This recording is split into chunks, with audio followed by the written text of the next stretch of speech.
everyone. As usual, let me make sure everything is turned up. How is everyone doing today? Super excited for today's chat. Let's do some housekeeping. I hope everyone is having a great Sunday. My name is Kayla Bitton. I am the owner of the Postpartum Clinic. It is the first of its kind here in Alabama, where we hone in on postpartum education, lactation education, care, support, appointments, all that good stuff. I'm super excited. We are having a series today. It's a new series called Unfiltered Postpartum, where we bring on some of our favorite birth workers and moms, fathers and parents and guardians within our little realm here, our side of the internet. So thanks so much for being here. I've been super excited. Angelia is right here. I'm going to try to get her to join, if I can do this right.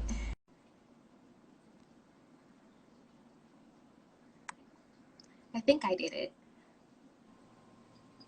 Hi. Hi. I have to turn you up. Can you hear me? Yes, I can hear you. Hi. Okay, so the best thing about, I know it's horrible, but the best thing about the pandemic, right, and being in the house so much is that you become friends with people that you probably will never really meet, but that's okay. It's just as good. And so I've been following you for a while, and it's so good to see you. Hi, how are you? Oh, it's so good to see you too. I'm doing good. And yourself? I'm good. I'm good. It's Sunday. It's one of my slower days, so that's always good. Yeah, Well, I'm super excited to have you on. Let's jump right in. absolutely. As y'all are here, there is a little, either you have a box or you have a bubble that has a question mark in it. If you have any questions as we go on this little chat today, you can totally put them there. I did ask folks to leave questions.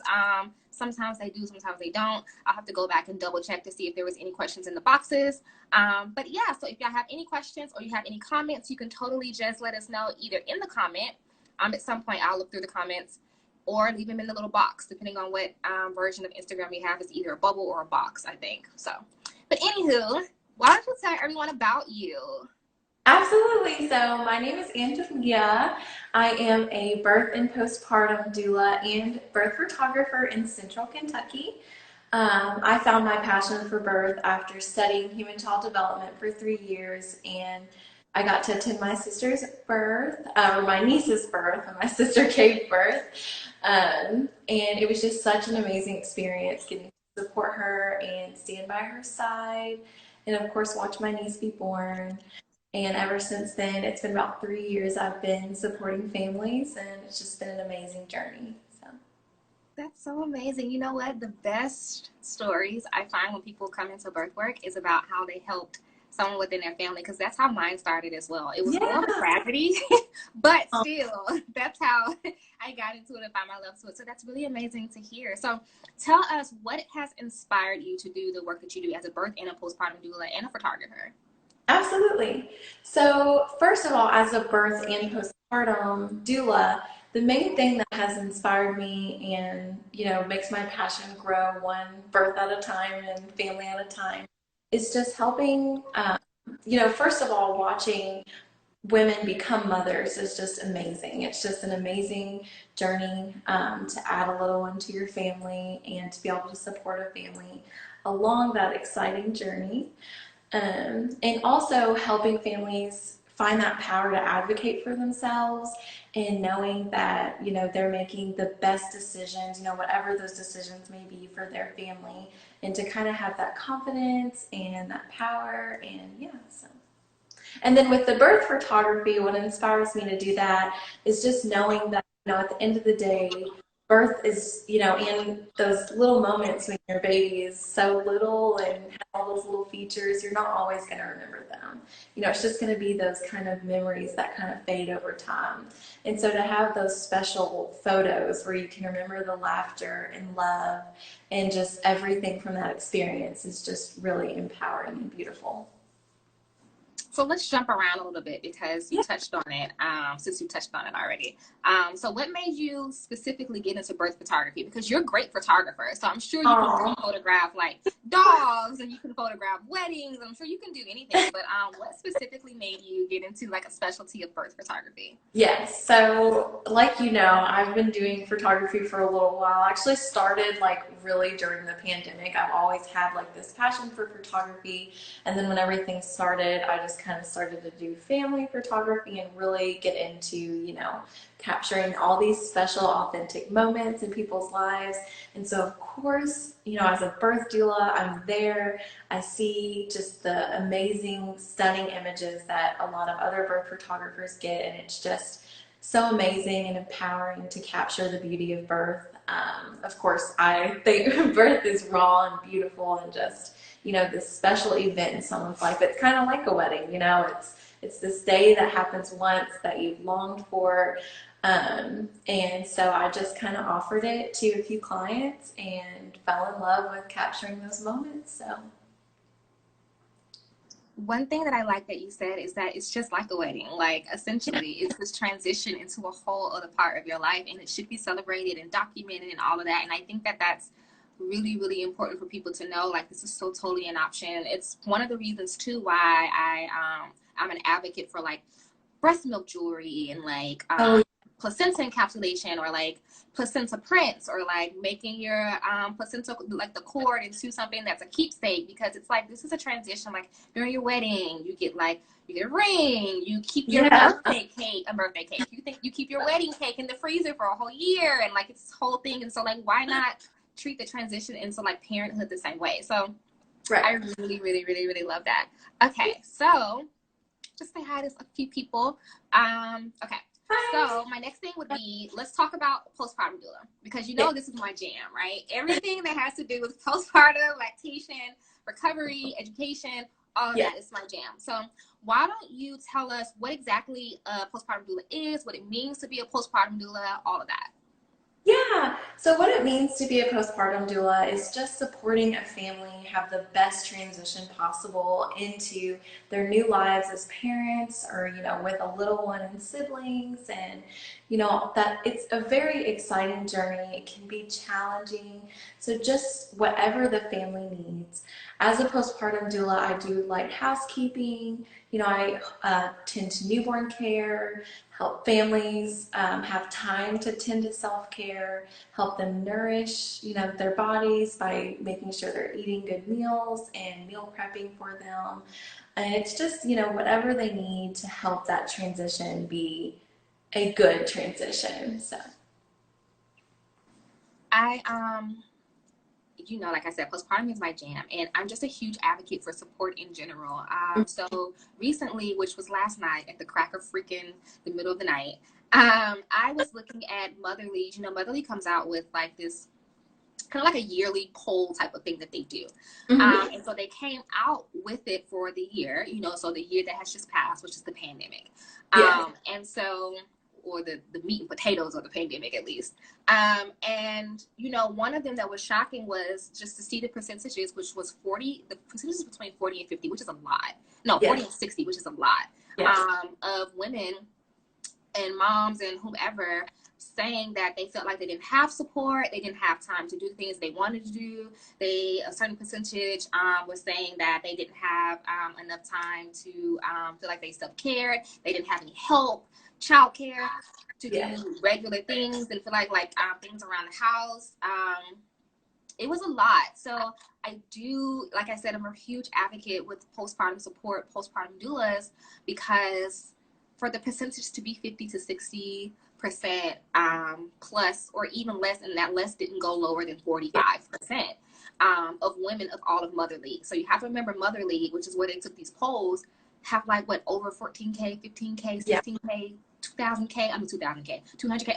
Who knows? It's a lot. It's a lot Yeah. of women that you're surveying, which is just a small portion of the entirety of the world. But even then, that's 60% of that.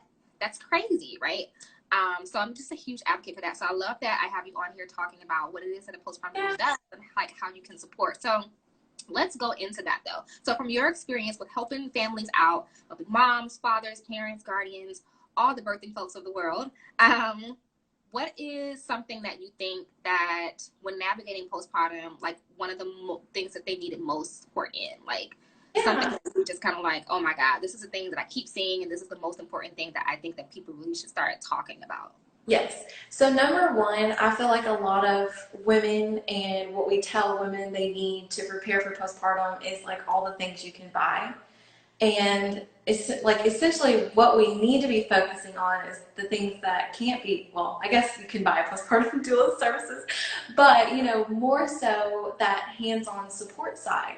Because really at the end of the day, you can buy all these things, but you really need that strong support system to help you through postpartum.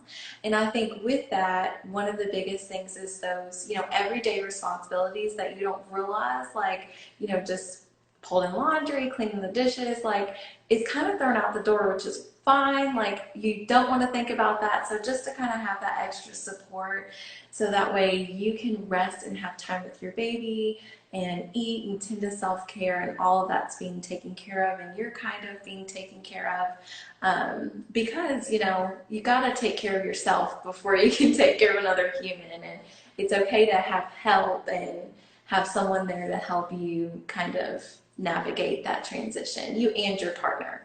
Even someone who has a very supportive partner, they still need time to rest together, and you may still be having a hard time finding time to shower at the end of the day, even with your supportive partner there. So just having that extra support to just help you with whatever you need is just really crucial. And I love what you said. And I think especially like highlighting the partners. So when we're like teaching our classes and we're like talking to our clients and we're doing interviews and all of that, I try to say,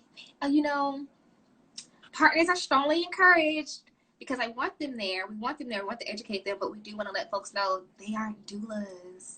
So Yeah. in a lot of areas and a lot of times, they're not going to be able to show up for you in a certain type of way, though they do, and And they're they're amazing, right? Yeah, and they're going through that same transition, and it can be really hard for them too. And a lot of partners have to go back to work sooner, and so just kind of that support for your entire family. And so, yeah, completely Which is agree. something I don't think people think about. Like, Yeah. um, at the clinic, I have this like contracted perinatal mental health specialist so Mhm. that when something arises, I try my best to kind of like screen as much as possible from the third trimester, even up until we're talking about lactation as Yeah. it goes into like postpartum depression and anxiety, which we'll talk more about next week, y'all. But I'm like, so is your partner here? Because if your partner is here, I also want to hear from them because I'll like semi-screen them too. Yeah. Because they too are going through these motions and going through these things. And yes, definitely as the birthing person, like you do lean on your partner a bit, but your partner is like, what in the world is going on too? Oh, They're yeah. going through hormonal changes, they're going through mental changes. And so they want someone to lean on too. So again, someone like you, postpartum support person in general, however it may show up, a meal train. What else do people do? They do meal trains. Um, I highly recommend too, like families make a list of like things that their family and loved ones can do when they stop by. So when someone asks, like, how can I help? And you're kind of like, oh, I don't know, you can just say, hey, like, there's a list in the kitchen you can pick something off of. Meal trains, like you said, are amazing. There's a lot of different ways, have families stop by. I had one family that had literally like a train of family. So like the dad's mom came and stayed for a week, and then best friend came and stayed, and it's just like amazing to have that extra support. they're in the African, I think it's Nigerian. Is it Nigerian? It's Nigerian culture. Don't quote me, but I believe it's the Nigerian culture. And they during the postpartum period, the mom comes and the mom does everything. She cooks, she cleans, she does the ceremonial bath. Even sometimes it's ceremonial, but I've really it's seen that. just yeah, like she does all these things for you. And I forget the name. I don't want to not pronounce the name right, but I think that they call it omugwa. And it just means like taking care of the mom, and not even the mom, the family during the postpartum period. Yes. And I think that that's so important that, you know, for some reason we don't tap into our cultures as well. Like it's such a cultural and a traditional and ancestral and indigenous thing to just show up for folks who have Yes. just ushered a new body into, you know, this world. So that was my soapbox. Okay. It's hard when, honestly, you know, the society that we're in teaches women that, you know, we do everything on our own and you're kind of this like superwoman. And at the end of the day, when a mom comes home with her new baby and it's hard, and then they feel like they may not be good enough or that kind of thing, like that's the things that we need to be spreading the word. It's like, you're not alone. You know, we're not, you know, we're super women, but you don't have to do everything on your own. You know, there's support out there and you deserve that support. And it's actually crucial and very important for that postpartum stage. Definitely. Okay, so let me ask a fun question. Yeah. I like to throw one in there because it can get kind of heavy and pretty serious sometimes. So, what is your go-to snack right now? So I actually have a go-to snack. My grandmother actually showed me this, to mix like vanilla Greek yogurt with. Okay. So I go for like bananas and strawberries cut up, and sometimes I add some granola and make a little parfait, and that has been my hit lately. So, I cannot get into bananas. oh, I love banana. I've tried for years. I just do not like the taste. And I want to say something ridiculous, like I don't like the taste because I don't even know what it is. It's something about it where I'm like, it reminds me of milk maybe, and I don't like cow's milk either. Oh, Like, I like milk, so I feel you on that. it just it gives me the same vibe. I don't know, but my go-to snack right now, usually it's popcorn. It's always Yeah. popcorn, any flavor, as long as it doesn't have sugar on it. Because I don't know, but I have a thing with specific types of sugar, but. I don't know why. But my go-to right now is dark chocolate covered almonds, but it has to have salt on it. That sounds delicious. It's very specific and it almost sounds pregnancy-like, but it's definitely my go-to right now. I could just eat it. If I'm like falling asleep in the bed or something, or I'm like watching the show and I'm dozing off, I'll remember that I have them and I'll get up and get them. Oh, sounds like me. I don't know what that's about, but okay. So you like the fruit and the yogurt, and I like the dark chocolate covered almonds. Okay, that's our things right now. Okay, so my last thing that I wanted to chat with you about is what's one piece of advice you wish to share with first-time parents, first-time families? Yeah.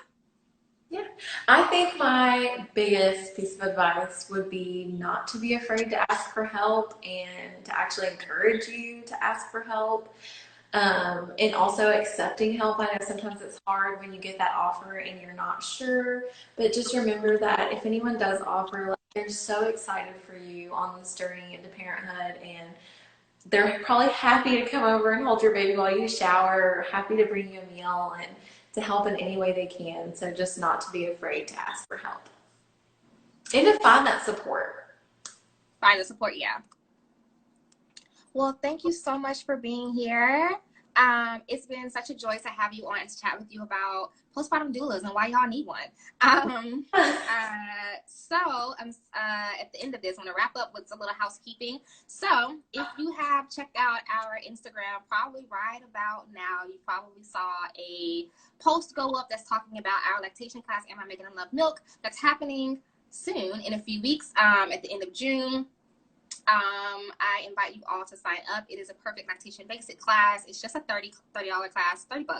It's nothing really. So totally sign up. The space is limited, but all are welcome, all bodies, and again, partners are strongly encouraged.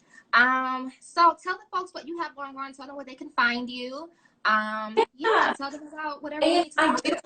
Say one of the biggest things that I didn't really touch like base on was breastfeeding.